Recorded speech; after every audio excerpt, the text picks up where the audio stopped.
지난 시간에 이 모리아산 사건을 하나님의 열심과 주권의 측면에서 바라보면서 해석을 해봤습니다. 오늘은 지난 시간에 이어서 그 하나님의 주권과 열심이 우리 성도들의 삶 속에서 격발케 하는 성도의 책임과 의무의 관점에서 모리아산 사건을 공부해 보도록 하겠습니다. 엄밀히 말하면 오늘 본문의 모리아산의 이야기는 창세기 3장 15절에서부터 시작이 되는 사건이라 했죠. 하나님은 죄로 말미암아 죽어 마땅한, 정령 죽으리라 했는데 명령을 어겨버렸잖아요. 무투타무투 해버렸는데 명령을 어겨버렸기 때문에 그렇게 죽어 마땅한 죄인들을 살리시는 방법으로 여인의 후손의 희생을 말씀하셨어요. 그것은 여인의 후손의 발꿈치가 상함으로, 그게 십자가죠. 발꿈치가 상함으로 뱀의 머리가 박살이 난다. 그러니까 십자가, 발꿈치가 상하는 십자가로 뱀의 머리가 박살이 나는 십자가를 통한 구속 사건을 미리 예시한 거죠. 창세기 3장 15절은요. 그래서 창세기 3장 15절을 신학에서는 원시복음이라고 이야기한다 그랬죠. 원시복음. 그 이야기는 좀 더 구체적으로 무죄한 짐승의 희생으로 벌거벗어서 부끄러운 상태가 되어버린 아담과 하와의 죄가 가려지는 모습으로 창세기 3장 21절에서 한 번 또 반복이 되고요. 다시 이제 죽어야 할 자들을 품에 안고 저주와 심판의 물을 맞고 그 홍수에 빠져 죽음으로 말미암아 그 안에 선택된 이들이 살아나게 되는 노아의 방주에서 조금 더 구체적으로 드러나게 되죠. 그 노아의 방주가 왜 물속에 빠져 죽는 건지는 제가 요나의 사건을 통해서 설명을 해드렸었어요. 그 노아의 방주의 이야기는 창세기 15장에 이제 쪼개진 재물 사이로 홀로 지나가시는 하나님의 그림으로 이어지는 거라 그랬죠. 거기에서 죄인들의 부끄러움을 가리고 죽게 되는 그러한 무죄한 재물의 정체가 드러나죠. 누구예요?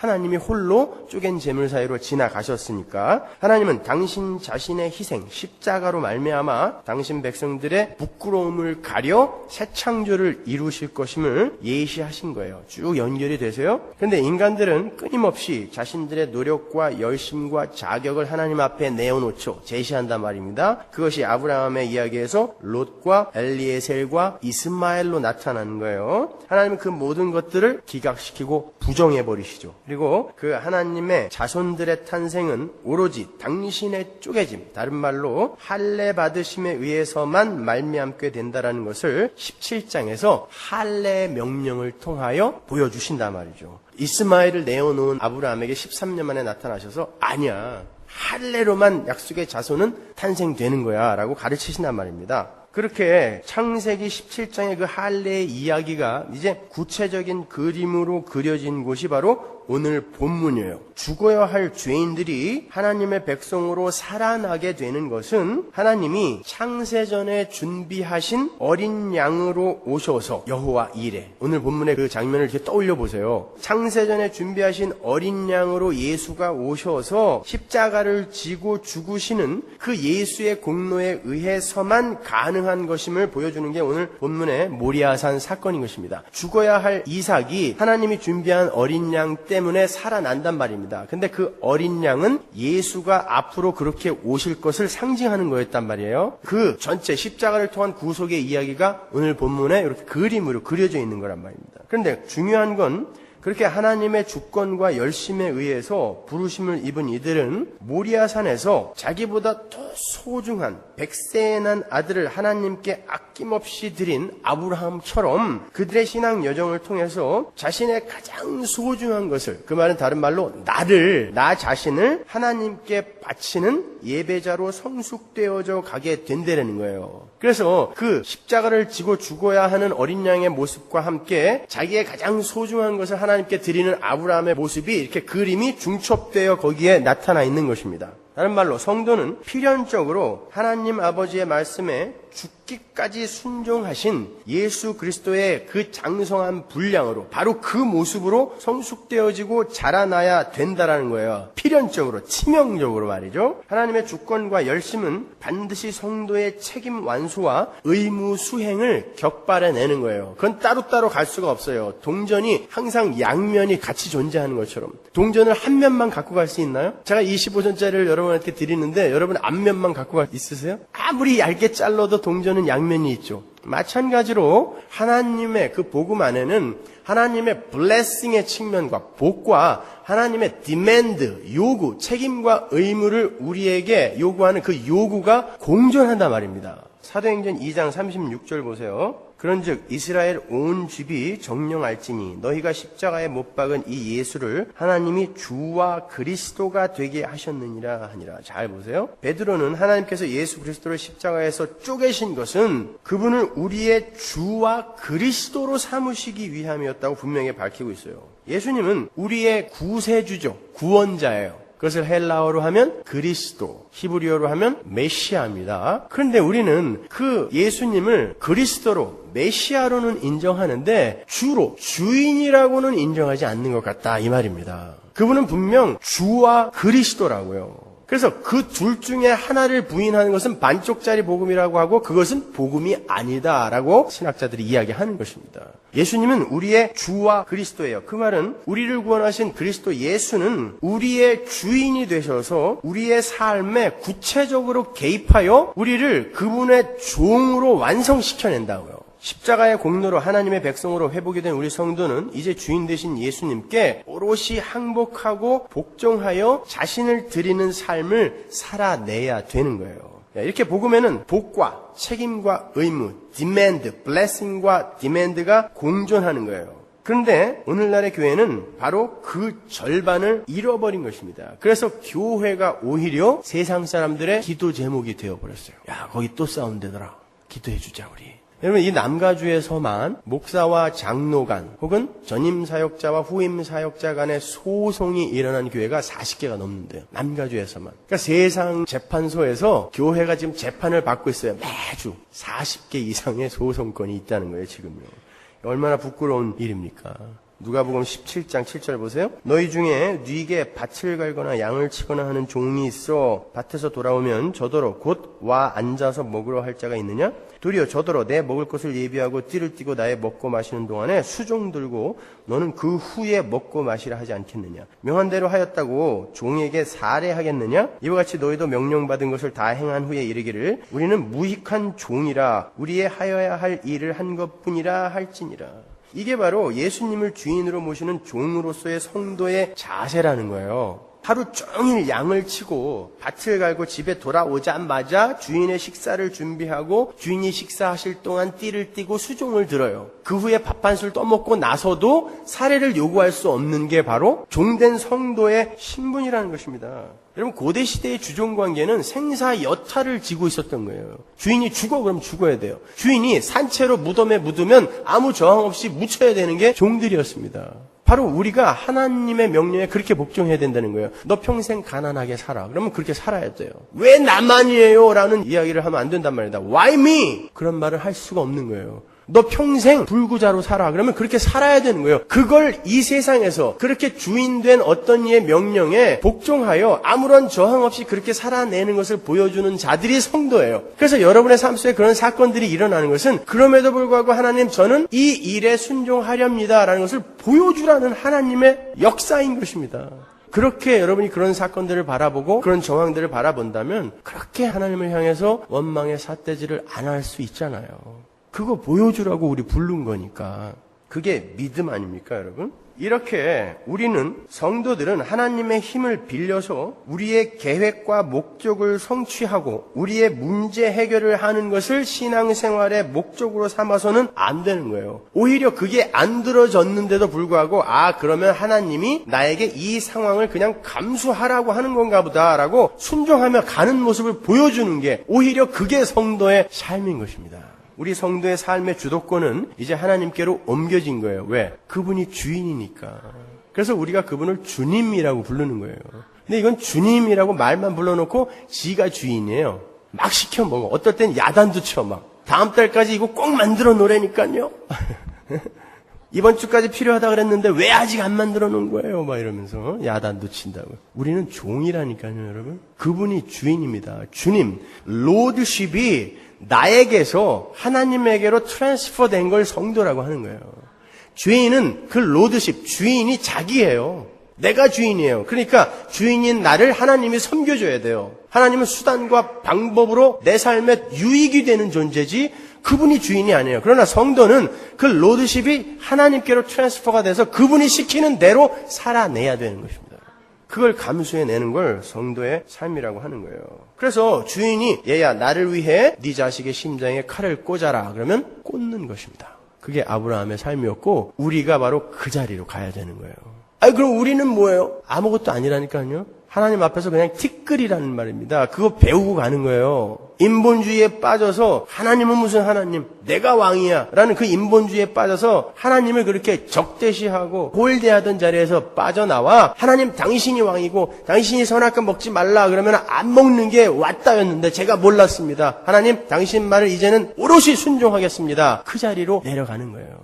그 자리로 내려가기 위해선 수많은 사건과 정황들을 겪으면서 배워가고 성숙되어져 가는 것입니다. 여러분의 삶은 바로 그 지점을 향해 한 발 한 발 수렴되어져 가고 있는 거예요. 누가복음 9장 57절 보세요. 길 가실 때에 혹이 여짜오되 어디로 가시든지 저는 좋으리이다. 예수께서 가라사대 여우도 굴이 있고 공중에 새도 집이 있을 때 인자는 머리 둘 곳이 없도다 하시고 또 다른 사람에게 나를 조치라 하시니 그가 가로되 나로 먼저 가서 내 부친을 장사하게 허락하옵소서. 가라사대 죽은 자들로 자기의 죽은 자들을 장사하게 하고 너는 가서 하나님의 나라를 전파하라 하시고 또 다른 사람이 가로되 주여 내가 주를 쫓겠나이다마는 나로 먼저 내 가족을 작별케 허락하소서. 예수께서 이르시되 손에 쟁기를 잡고 뒤를 돌아보는 자는 하나님의 나라에 합당치 아니하니라 하시니라. 제가 이 구절이 담고 있는 어떤 신학적인 깊은 이야기는 전에 한번 설명을 해드렸지만 오늘은 이런 관점으로 한번 이해를 해보자고요. 주님께서 당신을 쫓겠다고 하는 이들에게 아주 매몰찬 말씀을 하세요. 여우도 굴이 있고 공중에 새도 집이 있는데 나는 머리 둘 곳이 없다.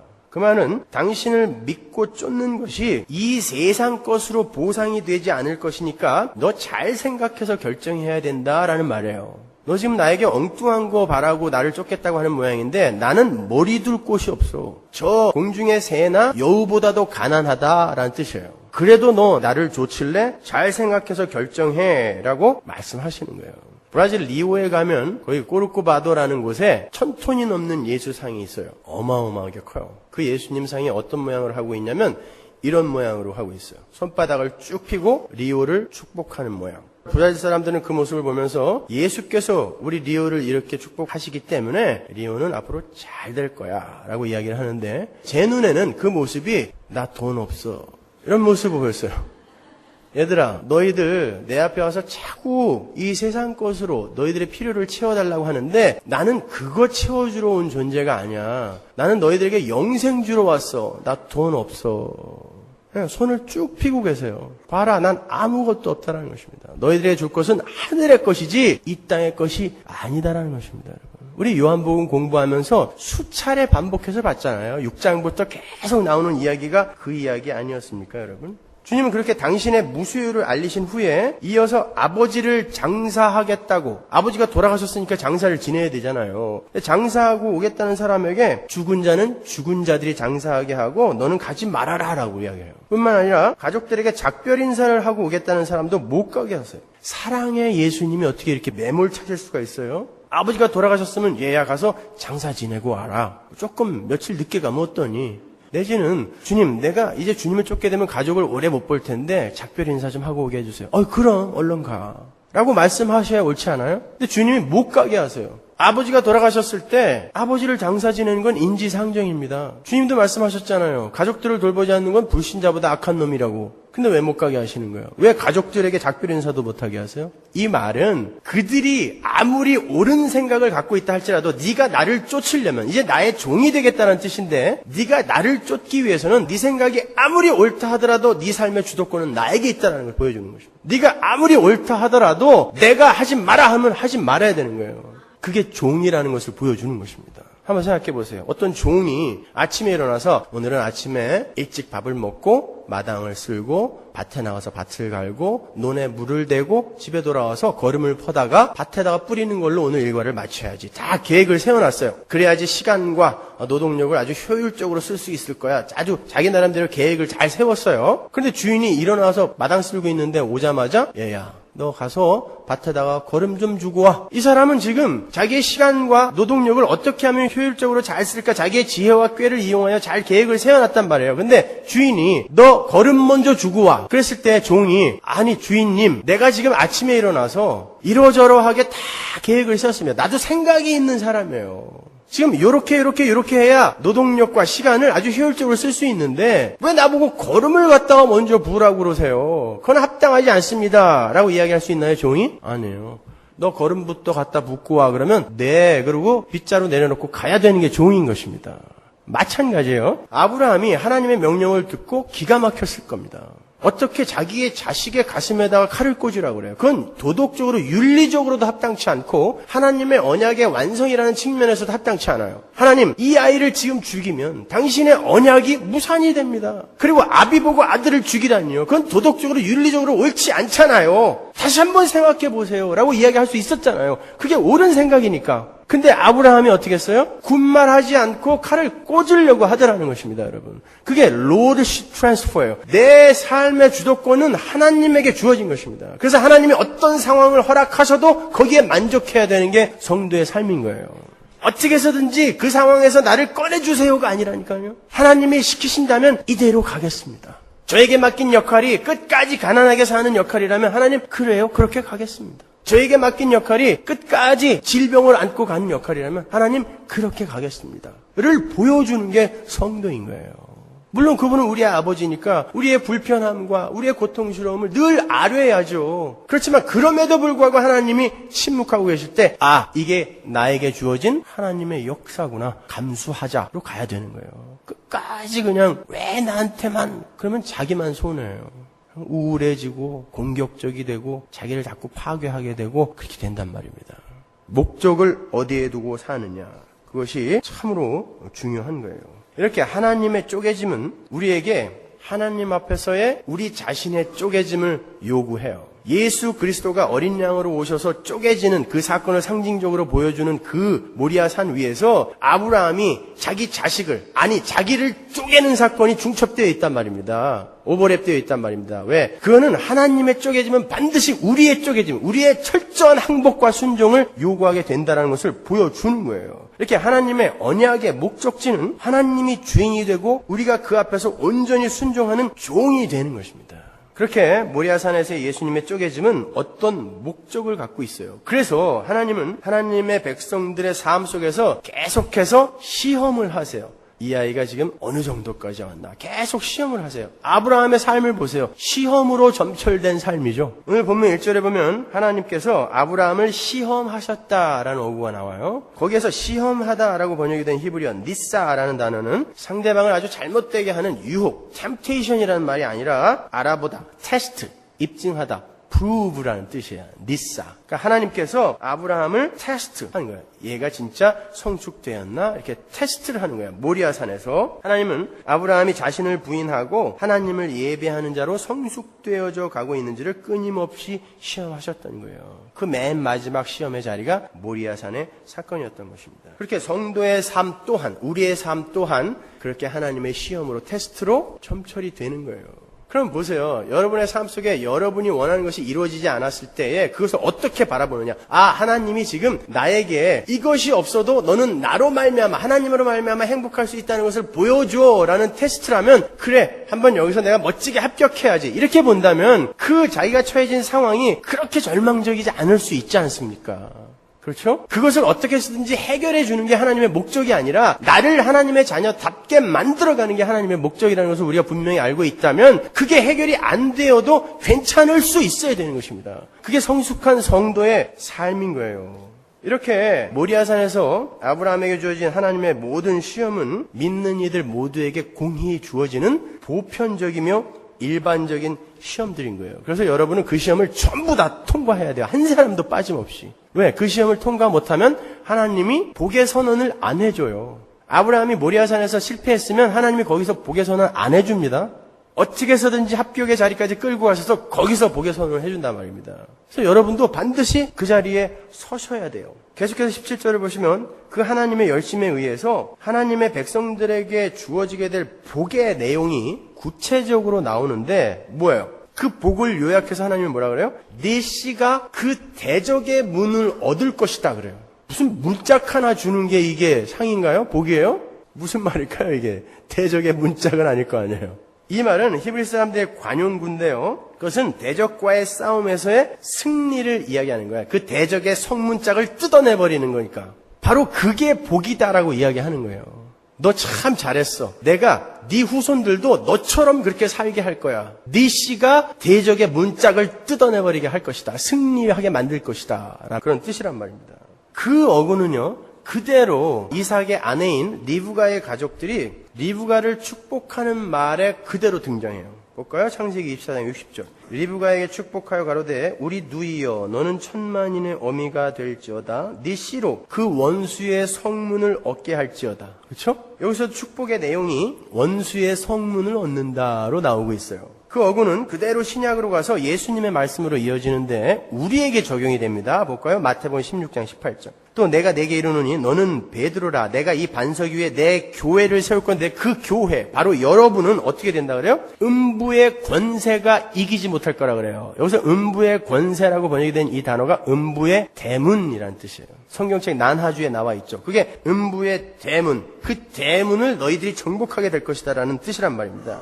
그러니까 자신의 손해와 상함, 모리아산에서의 그 어린 양의 대신 쪼개짐에 의해서 음부의 대문을 정복해버리신 예수님처럼 교회 또한 그러한 십자가의 삶으로 음부의 대문을 부수는 삶을 살게 된다라는 말인 거고 그게 복이다라는 뜻이에요. 대적은 우리에게 와서 무엇을 요구하죠? 우리를 어떤 사람으로 만들려고 그래요? 창세기에서 뱀이 아담과 하와를 어떤 존재로 만들려고 했어요? 너희들 하나님께만 순종할 필요 없어. 너희들이 하나님처럼 될 수 있으니까 선악과 먹어버려. 왜 하나님의 말을 들으려고 그래? 너희들의 인생의 왕이 되어서 너희들의 삶을 주도해 나가. 괜찮아. 너희들도 괜찮은 존재라니까. 라는 그 속삭임을 딱 귀를 막고 안 듣고 아니야. 하나님의 말씀을 듣는 게 행복이며 만족인 거야. 그게 기쁨인 거야. 선악과 먹지 마 그러면 안 먹어야 되는 거야. 네 아들의 심장에 칼을 꽂아라 그러면 꽂아야 되는 게 그게 참 행복이야. 진짜 인간의 행복은 바로 그거야 라고 인정하는 그게 바로 대적의 문을 부수는 것이며 그게 복이다라는 것입니다. 근데 그런 복 받고 싶으세요? 아멘이 나와야 돼요. 여기서요. 여러분은 그 자리로 가야 되는 거예요. 아니 그런 거였어? 예수 믿는 게 그런 거였어? 성도는 그 자리로 가는 것입니다. 그게 복이에요. 성경이 말하는 복은 여러분의 문제가 해결되고 여러분의 소원이 이루어지는 게 복이 아니라 여러분이 부인되고 여러분이 비워져서 하나님께 온전히 순종하는 자로 지어지는 것이 복이란 말입니다. 그래서 복이 원수의 대문을 얻는 거예요. 연결이 잘 되십니까? 그러니까 성도의 복은 하나님의 말씀에 순종하여 자숭배교, 인본주의에서 빠져나와서 하나님을 예배하는 자로 지어지는 것. 그것이 바로 성도의 복인 거예요.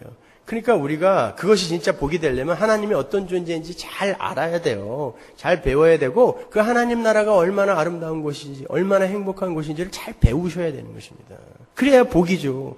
하나님이 누구인지도 몰라. 하나님 나라도 어떤 데인지 잘 몰라. 그런데 어떻게 그분께 순종하는 게 복이 되겠습니까?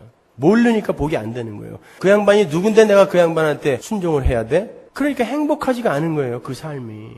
이렇게 창세기 3장 15절에 원시복음, 여자의 후손이 뱀의 머리를 밟을 것이다 라는 바로 그 승리의 예언이 모리아 산에서 또 골고다 언덕에서 성취되고 있는 거예요. 그래서 거기에 대적의 문을 얻을 것이다 라는 어구가 들어가 있는 거예요. 그리고 아울러서 거기서 탄생한 교회의 삶 속에서 그 대적의 문을 부수는 정복의 삶이 성취되어야 하는 것입니다. 그래서 네 씨가 대적의 문을 정복할 것이다 라고 이야기하는 거예요. 그러니까 예수 그리스도와 그 안에 연합된 교회는 반드시 그 삶을 살게 될 거예요. 어떤 삶이요? 십자가를 지는 삶. 원수를 위해 내가 비워지고 손해와 상함을 감수함으로 말미암아 승리를 하게 됐잖아요. 그 삶이 우리의 삶 속에서도 동일하게 일어난다는 뜻인 것입니다. 그게 대적의 문을 부순 삶이었잖아요. 발 뒤꿈치를 물려서 십자가를 진 거죠. 근데 그 삶이 바로 대적의 머리를 받는 삶이었으니까 성도가 바로 그 삶을 살아야 되는 것입니다. 이 땅에서 전혀 수긍이 안 된다는 표정이. 그러니까 하나님의 말씀에 순종하여 죽어야 할 이삭을 대신해서 죽어주는 그 어린 양의 모습과 하나님의 말씀에 순종하기 위해 자기 자신보다 더 귀한 백세에 난 이삭을 드리는 아브라함의 모습은 정확하게 같은 모습인 거예요. 그러니까 예수 그리스도의 모습과 그 예수 그리스도로 말미암아 탄생하게 되는 교회의 그 모습, 삶의 모습이 정확하게 같은 것이다를 오늘 본문은 중첩된 그림으로 우리에게 보여주는 것입니다. 이렇게 예수 그리스도와 성도의 삶은 이 역사 속에서 연합되어진 모습으로 나타나게 되는 거예요. 하나님의 열심에 의한 하나님 자신의 자해는 반드시 하나님 백성들의 순종의 행위를 도출한다는 것입니다. 그래서 로마서가 4장에서 아브라함이 행함이 아닌 믿음으로 구원을 얻었다라고 모리아산의 사건을 그렇게 평가하는 반면에 야고보서는 뭐라 그래요? 아니다. 아브라함은 모리아산에서 행함으로 구원을 얻은 거다라고 이야기해요. 이렇게 성경이 자체에서 모순되는 이야기를 하고 있단 말입니다. 한번 볼까요? 야고보서 2장 21절. 우리 조상 아브라함이 그 아들 이삭을 제단에 드릴 때에 행함으로 의롭다 하심을 받은 것이 아니냐. 그죠? 오늘 본문의 내용은 행함이다라고 이야기한단 말입니다. 그러나 우리가 배워온 바에 의하면 그것은 믿음이었죠. 하나님의 열심에 의한 거였잖아요. 하나님 자신이 쪼개짐으로 말미암아 죄로 말미암아 죽어야 할 자들이 살아나는 사건이었는데 그것이 바로 아브라함의 행함으로 이어진단 말입니다. 다른 말로 하나님의 그러한 쪼개짐, 그러한 하나님의 열심은 반드시 우리의 쪼개짐을 도출해내는 거예요. 격발시켜내는 것입니다. 그 예수와 같은 십자가의 삶을 우리가 반드시 살게 된다라는 거예요. 우리는 이렇게 하나도 빠짐없이 그 원수의 대문을 정복하는 삶을 내놓아야 하는 그 시험대에 다 서게 되는 것입니다. 그 시험에서 열심히 분투하여 이겨낼 때에 세상 사람들은 저들은 저렇게 자기의 상황과 손해를 감수하면서 심지어 자기들을 공격하는 원수들까지도 섬겨주고 사랑해주는구나. 저게 바로 승리구나를 보게 되는 거예요. 근데 그것들을 안 하니까 그냥 지식으로만 알고 있지 그것들을 안 하니까 세상이 우리를 이렇게 걱정해 주는 것입니다. 오히려. 그러니까 존 스타트의 이야기처럼 오늘날의 교회는 복음의 가시성을 회복해야 되는 거예요. 복음은 지식으로 머릿속에만 들어가 있어요. 관념으로만. 그러니까 삶 속에는 복음이 나타나질 않아. 복음이 뭐예요? 십자가로 말미암아 원수였던 우리들이 살아난 게 복음이니까 그것이 우리의 삶 속에서 그게 나타나야 돼. 복음의 가시성이 나타나야 된단 말입니다. 근데 복음은 개념으로 관념으로 머릿속에만 들어있으니까 세상 사람들이 뭐가 복음인데 이어령 교수처럼 왜 너희들의 주님은 손에 옆구리에 못자국 창자국이 있었다. 세상을 향해 상함과 손해로 그들을 섬긴 흔적이 있었다. 근데 오늘날의 교회야. 너희들이 나한테 그거 한 번이라도 좀 보여줘라. 그럼 내가 예수 믿을게. 세상 사람들이 그걸 못 보는 것입니다. 복음의 가시성이 완전히 상실되어 버린 거예요.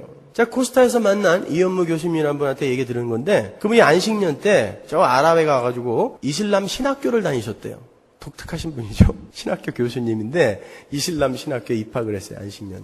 근데 그분이 목사님이라는 것을 알고 그 이슬람 신학교에 있는 교수나 학생들이 그분을 전도하기 위해 열심을 부렸다는데 그들이 그 목사님한테 가장 많이 한 말이 뭔지 아세요? 당신은 무슬림들의 삶을 보고 이슬람교를 평가하지 마십시오 였대요.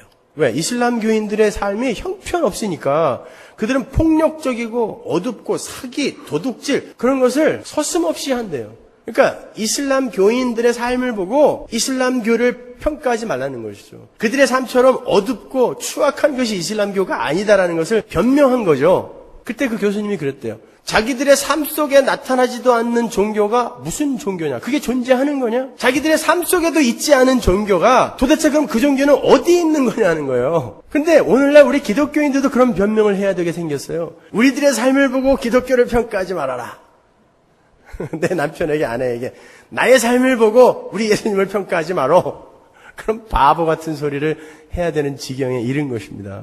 자기들의 삶 속에 드러나지도 않는 복음이 무슨 복음입니까? 성경은 분명히 이야기하죠. 복음은 받는 데서 그치는 것이 아니라 복음의 경계는 나에게서 그 복음이 다른 사람에게 흘러가는 것까지를 복음이라고 한다 그러지 않습니까?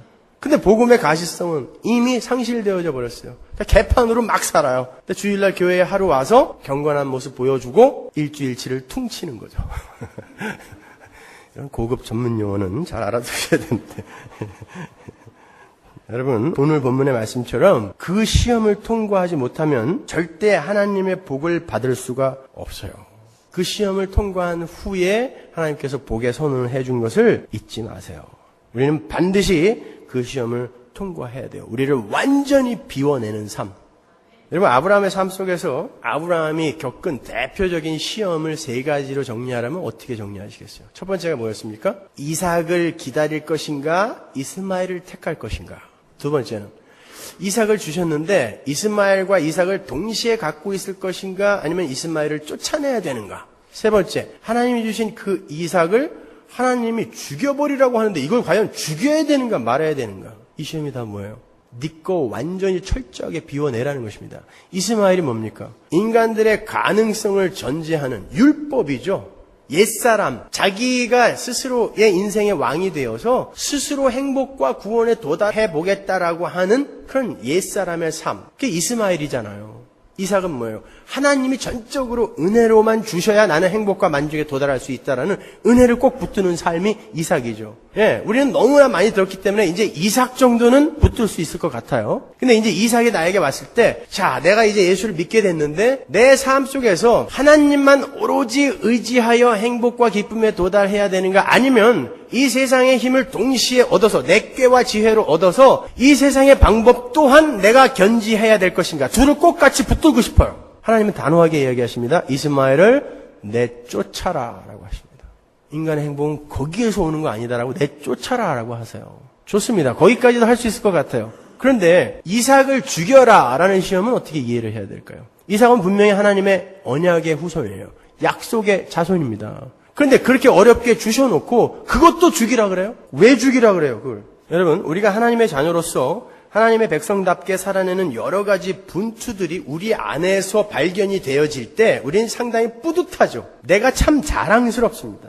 그러한 새 사람으로서의 삶이 하나님의 은혜에 대한 감사에서 격발된 하나님의 영광을 위한 삶이 아닌 다른 사람에게 인정받기 위한 행위가 되는 때가 종종 있단 말입니다.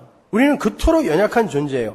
내 욕심을 자제하고 자기의 손해와 상함을 감수하며 다른 이웃을 섬기고 하나님의 영광을 위해 산다고 하면서 그러한 삶을 가지고 자기의 영광을 구하는 사람들이 얼마나 많아요. 만일 그렇다면 그것은 비록 그 당사자가 손해와 상함과 비움을 감수하고 있더라도 죄인 거예요.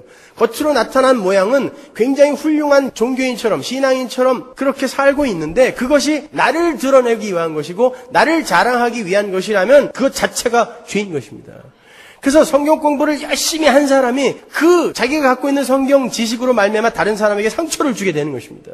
열심히 자기 것을 털어 구제와 선행을 하는 사람이 그 구제와 선행의 행위로 말미암아 다른 사람들에게 위화감을 주고 다른 사람들을 주눅들게 만들 수 있는 것입니다. 왜? 그것이 자기의 자랑이 될 때 그건 죄인 것입니다, 여러분.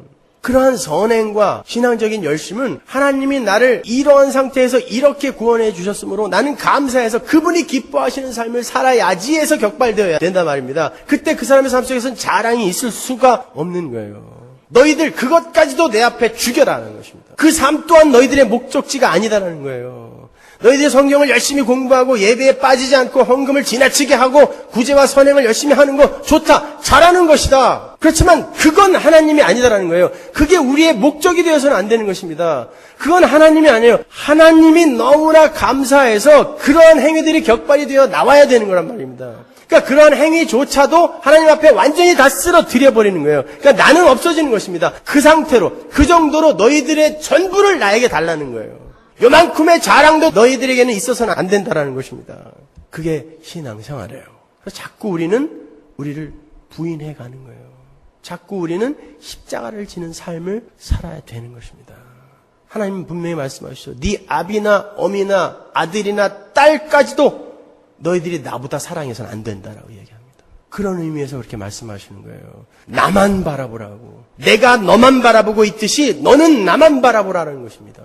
네가 그렇게 죽도록 사랑하는 거, 그게 진짜 나 때문에 내가 그것을 주었으므로 나 때문에 네가 그것을 그렇게 좋아하는 것이냐, 아니면 그냥 나로부터 받은 그 이삭 자체를 좋아하는 것이냐 물어보시는 것입니다. 아브라함은 이삭을 죽도록 사랑했어요. 죽도록 사랑했지만 이삭보다 더 중요한 소중한 분이 계시다는 것을 알았기 때문에 그 소중한 분의 명령을 쫓아 이삭의 가슴에 칼을 꽂은 것입니다. 그것까지 드리라는 거예요. 여러분이 너무너무 좋아하는 거, 여러분이 너무너무 자랑스러운 거 하나님 앞에 다 내려놓으셔야 돼요. 하나님, 저는 하나님의 종일 뿐입니다. 말씀하세요. 가장 행복한 길이 어떤 길입니까? 말씀하세요. 제가 그 길 따라 살게요. 우리 하나님은 여러분이 가장 행복한 길을 준비해 놓고 계세요. 근데 이 인간들이 말을 들어야지. 그래서 말 듣는 자로 바꿔 가시는 것입니다. 그리고 그 길로 끌고 가실 거예요. 선악과 먹지 마 그러면 안 먹는 거예요. 그래서 우리는 이 땅에서 예수가 가신 그 삶, 십자가의 삶을 그대로 살아내는 연습을 하는 거예요. 그게 아들의 삶이었고 그게 하나님께 철저하게 순종하는 종된 자의 삶이었잖아요. 그 삶을 이 땅에서 배우는 것입니다. 그래서 우리는 작은 예수 그리스도로서 이 땅을 살아가는 거예요. 여러분 페르소나라는 말 아시죠? 페르소나라는 말은 원래 연극하는 사람들이 무대에서 쓰는 가면을 의미하는 라틴어예요. 그 단어가 삼위일체의 위격에도 쓰이기도 하고 그러는데 요즘은 영화 용어로 많이 쓰여요. 페르소나. 그럼 뭐죠? 어떠한 감독의 의중이나 뜻이나 심지어 그 감독의 인격까지도 이렇게 밝히 드러내요. 표현해주는 아주 특별한 어떤 감독의 배우. 그 배우를 페르소나라고 그러죠. 그죠? 장예모 감독의 페르소나는 공리, 임권택 감독의 페르소나는 오정혜, 장진 감독의 페르소나는 정재영, 왕의 남자 이준익 감독의 페르소나는 정진영. 이렇게 그 감독들의 페르소나가 있어요. 가장 자기를 잘 표현해내는 배우. 여러분은 예수 그리스도의 페르소나로 이 땅을 사셔야 되는 것입니다.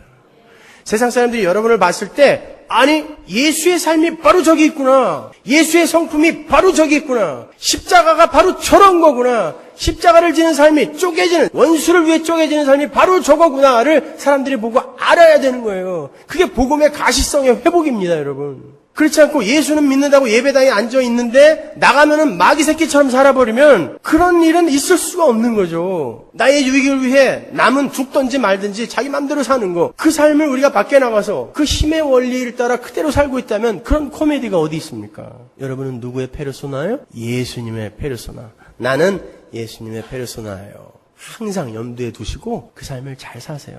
배우들이 어떤 한 감독의 페르소나가 되기 위해 열심히 노력하는 것처럼 여러분도 열심히 그 하나님이 어떤 분인지 그분의 의중이 무엇인지 잘 배워야 돼요. 그리고 열심히 훈련하셔야 됩니다. 한번 잘 살아보자고요. 그 삶을.